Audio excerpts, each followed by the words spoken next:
Hello, welcome to the show. Today is another question from another anonymous. Your name wasn't in the little blurb of the question, so I'm assuming you don't want me to decipher your name from your email address. But thank you for the question. And thank you so much if you have submitted a question. You can do it at the link in the description of the episode. As I've said, it's been really wonderful to hear from people, also to get questions that have made me think too, honestly, in a really great way. So I'm really appreciating all of the questions that you've been sending. This question is, I know you said a partner is out of the question, but what about companionship? How do you manage to incorporate that? I'm 39 and I've got a few eggs frozen, and I still feel unsure about so much, including if I even want to go down this path on my own. All my friends are married with kids, and I just feel like people look at me confused. Oh, I get that, because that was just the default position of my life in the lead up to this.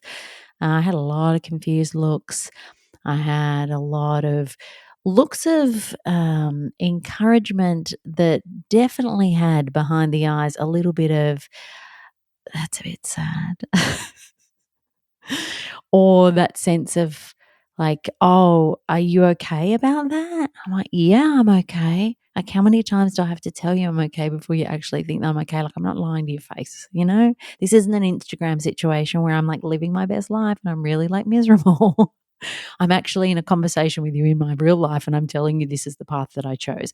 I think, just to your point around not being sure, for me, I was very sure I wanted to go down this path. So I actually had a conversation with someone recently who had gone down this path, and she was in the very early stages, which, I mean, good Lord, just the hellscape. I'm talking the first 3 months, when things are real grim and you are hanging on by the thinnest of threads.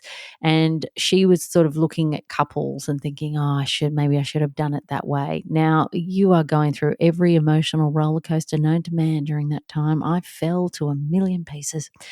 And so I totally, totally understand how you can feel that way. But I am very glad that the one thing I didn't have to think about was a feeling of sadness if I saw a couple around, because I was very, very sure about this decision going in.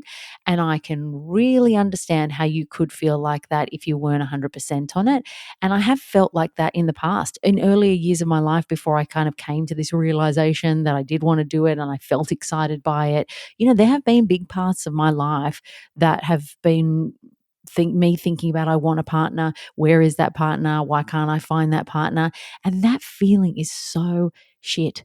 It's all consuming. And the really frustrating thing about it is you can't control anything about it. Because even if you went on 700 dates, you still might not find the right, good, kind, genuine person that you want to partner up with in a way that will make your life infinitely better. So that really peeved me off about dating, and that whole way of thinking, because it would grab a hold of you emotionally. It would make you feel inadequate, like you weren't, I don't know, living the right life, all sorts of things that then you can't control at all. And I was like, but I can't fix this problem because I can't magic up a human that would make my life really great. I can do as many things as I can possibly do. I can be out there. I can, go on dates. I can just be living my normal life and hope that somebody comes along. But you can't do any more than that. And I just felt like this has taken up too much of my brain space when I can't actually do anything about it. So I'm really glad that I shifted my feeling about that. But I certainly do empathize, because I have definitely felt like that at times, and I understand. And I think if you are coming out the other side of this and you're on your own, you don't have support. One of the only things that's got me through the darkest of dark times and the difficult of difficult times is that feeling of, God, I wanted this, because that has really made me feel like it is just grit your teeth and get through it, because this is what you wanted. I've never felt a minute of regret. And in terms of the idea of companionship, do I miss it? Or do I feel like I don't have it in my life? No. How weird's that? There's a part of me that's like, are you all right? Because society tells you a lot that that's not supposed to be a feeling that you have, that you're not supposed to be genuinely fine with not being in a relationship, that you should feel a sense of loss or like, where is my companion? But I don't feel like that at all. I've got the best companion I have ever had in my flipping life. And honest to God, I think about this so much, right? I have never been loved in a relationship like she loves me. Now, you might listen to that and go, God, that's sad. You've never been loved. I've been loved. All right. I've been loved. I know what love feels like. I know what a great relationship feels like. I know what being in love feels like. All of those wonderful things. But underneath even the greatest of relationships is the undeniable truth that you can never 100% guarantee that that person will love you like that for the rest of your life. You can never guarantee it. No relationship that's ended in tears ever started off with people thinking, this is going to go tits up, you know? Unless one of them didn't have their foot in, which some people do. And that's just a dick move. Just stop it. You know, if you don't have your foot in, don't do that to another person. It's a really horrible thing to do. Either be in or just be out. Do everybody a favor. So, this is the thing about my relationship with Olivia is I have never had a love that is this secure, that is this safe. I know that she will love me for the rest of her life. You see, the thing that amazes me about the parent child relationship is that the parent can do some real shit things, you know, like really, really not provide a safe environment, be really not good to that person, not support them in the way that they should be supported, leave them with all manner of complex, emotional, and intellectual issues that they've got to deal with. And that kid will still just want the love of their parent. That's all they want. There's something that's hardwired in us that even if that person doesn't give you what you need, all you want is for them to turn around and give you what you need. So I see that being sort of overlooked so much with some parents. I'm not saying like, you know, a lot of parents amazing, most parents amazing, but there are some parents that are just dud parents, you know what I mean? Like we've all experienced it. Some of us have had that experience, you know, where they're just not really giving you the best parenting experience.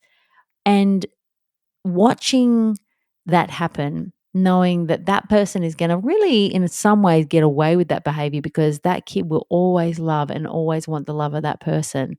That for me is such just a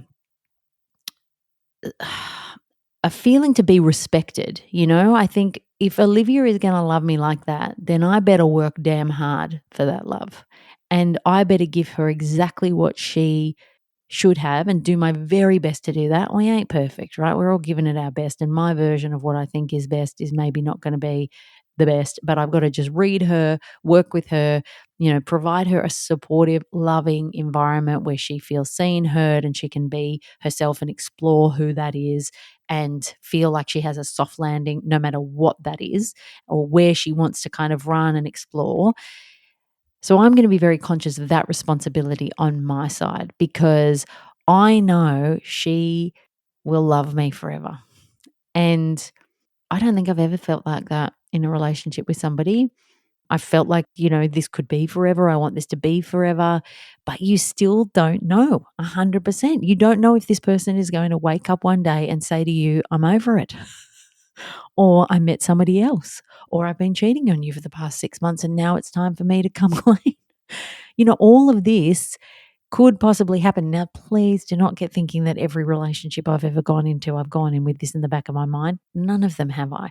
I'm the kind of person that if I'm going to be in a relationship, we're going to give this a crack and I'm going to give it a really red hot crack and I'm going to be present and engaged and we're going to try and do this. And if it doesn't work, it doesn't work, but it won't be because I did not try. That is for sure. But even the right person can eventually turn out wrong. And I think when I think about what I have now, I just feel like there is all the companionship that I need. I don't think to myself, gee, I wish I had somebody to sit here and have dinner with. All I want to do at the end of the day is have dinner by myself. I need some peace and quiet. And what I certainly don't need is for somebody to tell me that I'm not giving them enough attention because I'm giving a lot of attention to my child. No, not interested.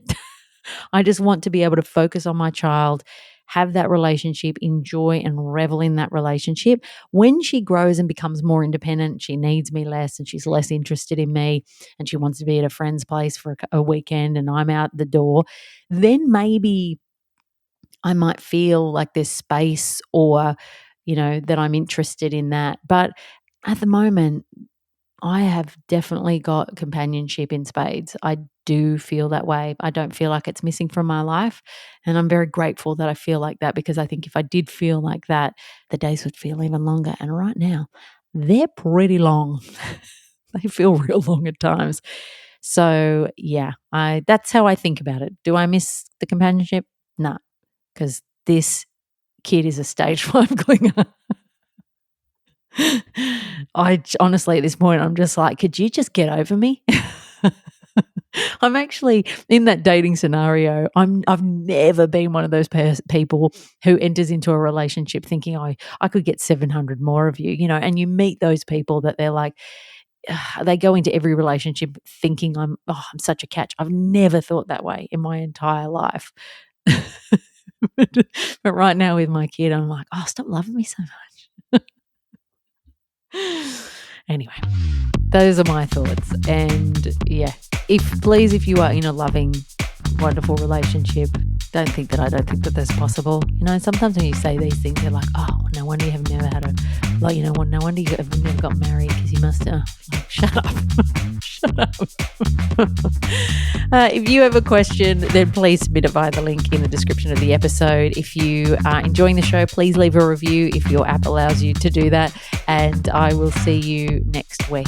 I'm going to go and spend some time with the best bloody partner that I have ever had. Well, I wish she could do a bit more for herself, to be honest. Bye.